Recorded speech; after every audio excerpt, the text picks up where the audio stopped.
नमस्ते, म अशोक दङ्गोल। आज तपाईँहरूलाई म एचटिएमएलको बारेमा केही कुराहरू सिकाउन गइरहेको छु। म तपाईँलाई टपिक वाइज एचटिएमएल र एचटिएमएलको बारेमा टपिक वाइज सिकाउन गइरहेको छु। म तपाईँहरूलाई यो भिडियोमा पार्ट गरेर यसको इन्ट्रोडक्सन, यसको एडिटर्स हुनाले हामी कुन कुन सफ्टवेयर युज गर्छौँ, स्पेसल्ली म चाहिँ सबलाइन टेक्स्ट युज गर्ने हुनाले म चाहिँ मेरो डेस्कटपमा मैले सबलाइन टेक्स्ट युज गरेको छु। मैले सबलाइन टेक्स्ट नै युज गर्छु। तर डिफल्टमा सबै कम्प्युटरमा नोटप्याड हुने भएकोले म फर्स्ट प्रोग्राम चाहिँ नोटप्याडमै गर्छु। त्यसपछि आएर हामी एचटिएमएल ट्याग्सको बारेमा कुरा गर्छौँ। त्यस्तै गरेर हामी एचटिएमएलमा कमेन्ट आउट कसरी गर्ने भन्ने कुराहरू पनि गर्छौँ। साथसाथै हेडिङ, टाइप्स अफ हेडिङ, हामीसँग जम्मी एचटिएमएलमा 6वटा हेडिङ छ, त्यसको बारेमा हामी कुरा गर्छौँ। त्यसै गरी हामी एचटिएमएलको लिस्टमा पनि त्यसको टाइप्सहरू पनि जान्छौँ। 3 टाइप्स हुन्छ त्यसमा। त्यसै गरी हामीले एचटिएमएलमा इमेज कसरी इन्सर्ट गर्ने भन्ने कुराहरू पनि सिक्छौँ। साथै लिङ्क्स कसरी क्रिएट गर्ने एचटिएमएलमा त्यो पनि सिक्छौँ। यहाँ इमेज चाहिँ डोरेको रहेछ, यसलाई हटाइदिएँ मैले। त्यसै गरी भिडियोजहरू कसरी हाल्ने वेबसाइटमा त्यो पनि सिक्छौँ। टेबल कसरी क्रिएट गर्ने त्यो पनि सिक्छौँ। र लास्टमा हामी फर्म कसरी डिजाइन गर्ने, एचटिएमएलको थ्रुबाट फर्महरू कसरी डिजाइन गर्ने त्यो पनि सिक्छौँ। र सुरु गरौँ हाम्रो फर्स्टमा इन्ट्रोडक्सन टु द एचटिएमएल। एचटिएमएलको full form hypertext markup language.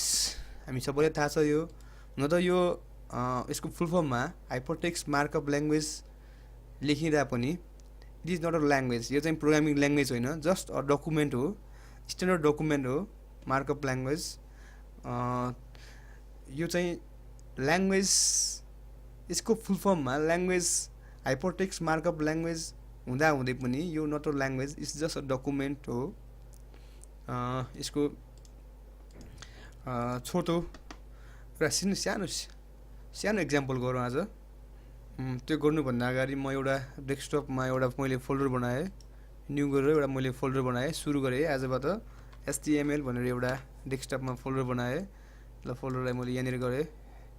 अब मैले विन्डोज र आर थिचेर रन बक्स लिएर त्यहाँबाट नोटप्याड टाइप गरेँ मैले र इन्टर गरिदिएँ। यसमा केही टाइप नगरिकन मैले फाइलमा गएर सेभ गरिदिएँ र यसको नाम मैले part1.html गरेर डेस्कटपको त्यो अघिनको फोल्डरमा सेभ गरिदिएँ। डेस्कटपमा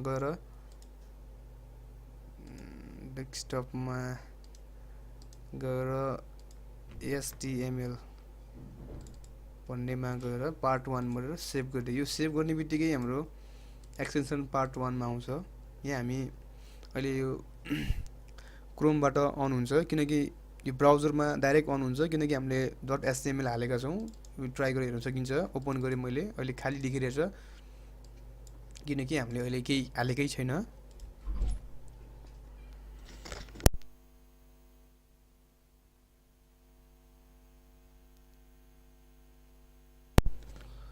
र अब हामी यहाँ एचटिएमएल को सानो सिन्ट्याक्स एउटा गर्छौँ।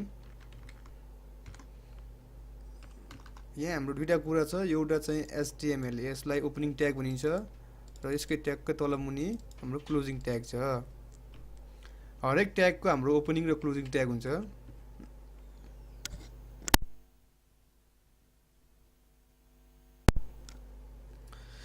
जुनसुकै वेबसाइटमा पनि हाम्रो दुईटा ट्याग हुन्छ, एउटा ओपनिङ फर्स्टमा र लास्टमा क्लोजिङ हुनैपर्छ। यो रुल्स हो। त्यसभित्र चाहिँ हाम्रो मैले एउटा हेड ट्याग गरेँ, हेडलाई पनि क्लोज गरेँ। त्यसपछि आएर हाम्रो बडी ट्याग हुन्छ, बडीमा नि मैले बडीलाई क्लोज गरेँ। हामीसँग अब यहाँ सरस्वती हेर्दाखेरि हामीसँग एचटिएमएल अन गरे, एचटिएमएल भित्र हाम्रो दुईटा ट्यागहरू छ, एउटा हेड ट्याग, अर्को भनेको हाम्रो बडीको पार्ट।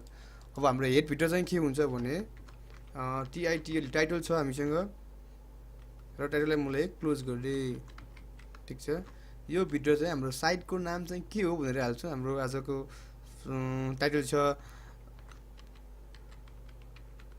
Introduction to HTML. यो हालेर मैले सेभ गरेँ। यतिमा नै अहिले केही गरेको छैन। यति हालेर मैले सेभ गरेँ, कन्ट्रोल एस गरेँ र अघिनको आउटपुटमा गएर हेरेँ। गर्नु होला, अघिनको आउटपुटमा गएर हेरेँ। अहिले यहाँनिर आएको छ इन्ट्रोडक्सन टु, त्यो कहाँनिर आएको छ भनेर यहाँनिर देखिरहेछ होइन। तपाईँ यहाँनिर लेखेको यो कुरा जस्तै टाइटलमा लेखेको कुरा एक्चुअली यसलाई म हटाइदिन्छु। तपाईँहरू कन्फ्युज भयो भने यहाँनिर यो हामीले हटाएको केसमा चाहिँ कस्तो आउँदो रहेछ हेरौँ। यो हटायो भने चाहिँ यहाँ केही पनि आउँदैन। जस्तै अघिले यहाँ फाइलको नाम नै आयो part1.html भनेर आयो।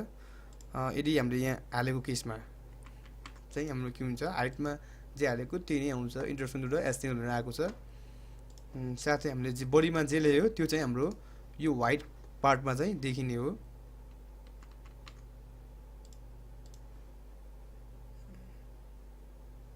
अब यहाँनिर एउटा मैले पी ट्याग वान गरेँ। पी भनेको प्याराग्राफ ट्याग हो।